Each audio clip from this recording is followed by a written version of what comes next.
What are you laughing at? Oh no. Come join Sappy. No. Okay. Hi there. My name's Bridget and I'm from Verbal Remedy, and we've joined up with the lovely YouTuber Saffron to give you our top 10 posts of all time. We've reached 200 posts, we're super excited about it, so we thought we'd get our blogger and YouTubing friend along to help us count down the top 10. Woo!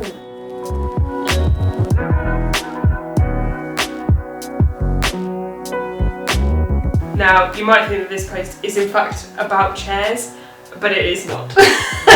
So Rohan Kon was the chair of council at Newcastle University Students' Union, so that meant she headed the meetings, introduced the motions. I think she kind of wanted to set out a bit of a roundup of what she'd done, what she'd achieved, and kind of say, well, if you didn't want a chair that had strong views or was a feminist and things like that, then why do they keep being elected again and again? Because I think Sam Cook, who is now the chair, has some very similar views to Rowan. So yeah, a chair's job is to be completely unbiased and to just direct discussion, and Rowan did exactly that. She's allowed to have her own opinions, everybody is, but she kept that separate.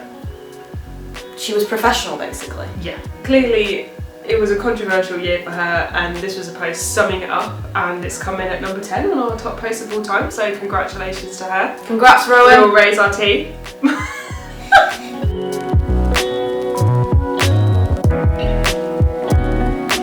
So this came from a series that we did. Did you write one?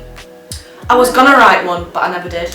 Well, we did a series called What Pornography Means to Me, and we asked all of our bloggers to write a post basically what porn means to them, maybe when they were first exposed to it, what they thought about it. As a blog, I don't really know where we stand on pornography.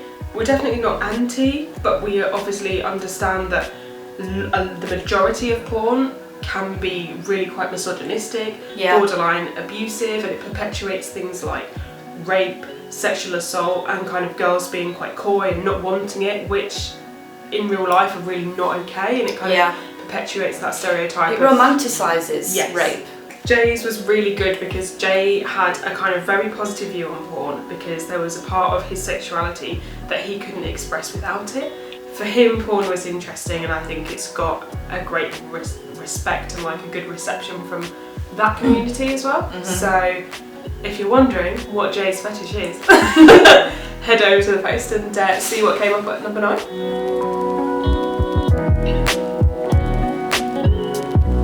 Lauren's a really good friend of mine from Sunderland University. She's been through hell and back at a very young age, and I know she won't mind me telling her story a little bit because she explains it in her blog. Her father was in the armed forces and was unfortunately killed when he was out. I think it was by a lamp that had the wrong type of oil in it, so they were out. It was a fire. Then when she was a little bit older, her mum then committed suicide. So she was orphaned at a very young age and has been raised by her nana, who is amazing to all intents and purposes, just incredible.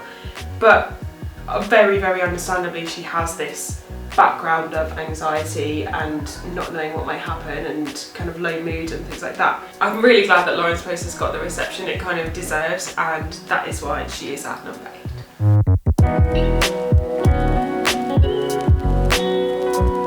Very, very interesting. A political blogger, UKIP supporter and ex-BNP member, her goals include bringing back slavery, whipping slut single mums 100 times per illegitimate child, and reintroducing public executions. We need to expose opinions which are radical, hateful, racist, etc., so that they can be challenged and they can be out in the open so they can be rejected. I think that's how it needs to work. Whether she's really deserving of her, position in our top 10, I don't know, but I think the blog post definitely is. The only wonderful thing about this story is that Helen has now gone on to write a book, which is available on Amazon. You can go and buy it. And she talked about what it's been like so far to not only lose her child to this horrible disease, but also to then write a book, and how that came about, and really just how she's learnt to deal with it. When you talk about cancer, you talk about the person who has cancer, but you don't think about who that person leaves behind and the effect that it has on the family around them. Helen's story is so raw and truthful, and that's just really admirable.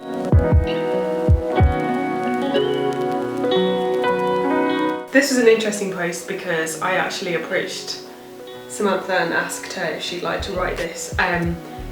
Obviously my mum has MS and Samantha has MS, so that's like our thing that we have in common. I don't know like the statistics of who gets affected by MS, but I think maybe because my mum has it, I thought it was like an older person sort of thing. But yeah, it just did really, really well, and I think it's good to have a kind of young person's version of the story.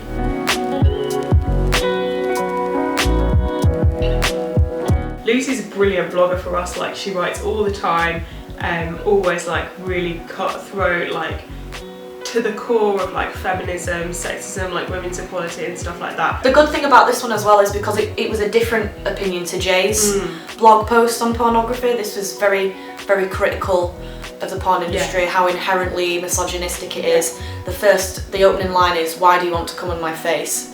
That is such always a good opening line for a blog post. I don't know why we don't. I'd be interested in doing some more porn stuff.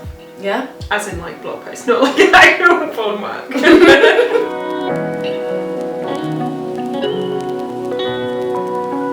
Written by Stephanie, who's one of our regular bloggers, but she normally blogs about like literature, graphic novels, comic books, stuff like that. She had thyroid cancer. The thyroid is shaped like a butterfly and the surgeons clipped one of its wings. Like, that's just, the imagery of that is so great. Yeah, you'd think that after like Stephanie was kind of given the all clear, as it were, from that, things would then get better. But I think another thing that we just don't talk about when it comes to cancer is this whole, what happens afterwards. When you go through remission, that's supposed to be the day that everything changes and that's the day that you should be grateful for, but it's not that simple. I can't see it being that simple. It's more complicated, and it was a big part of your life, no matter how horrific it was. And she illustrates that just spectacularly.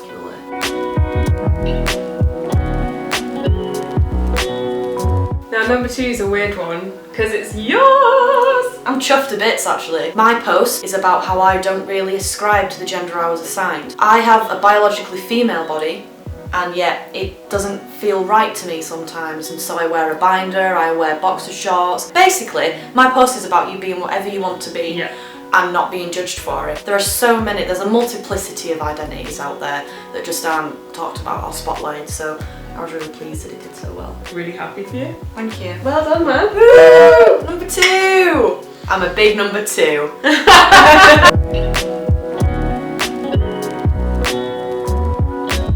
There's no words for it. It's brilliantly written, it's extremely personal, it's confessional, it's tragic, it's beautiful. It's my friend from university, and we studied together, and she kind of just approached me and asked if she could write this really brutally honest but also super positive version of her lymphoma diagnosis. A 23-year-old having to go through that and still retaining that positivity and writing an article about it when she's just about to start a very aggressive form of chemotherapy. Well done, Rosie. Well done, Rosie. A massive good luck for your chemo. So that was our top 10. All very well deserving posts. Very much so. I want to encourage you to reach out to Verbal Remedy and to Bridget, because you will always be encouraged to write something that's personal, that's eradicating a taboo, that's reducing a stigma. If you want to email us to get the blogging guidelines, which I think is a good idea first, so that you don't write something that maybe we wouldn't accept, just email us at info@verbalremedy.co.uk. We're not in the habit of turning people away. I think the quality of writing has got to be good, but apart from that, if you're from anywhere in the world and you've got a personal story, then we definitely want to hear from you. Make sure you like our Facebook page, follow us on Twitter, and subscribe to me on YouTube. Do that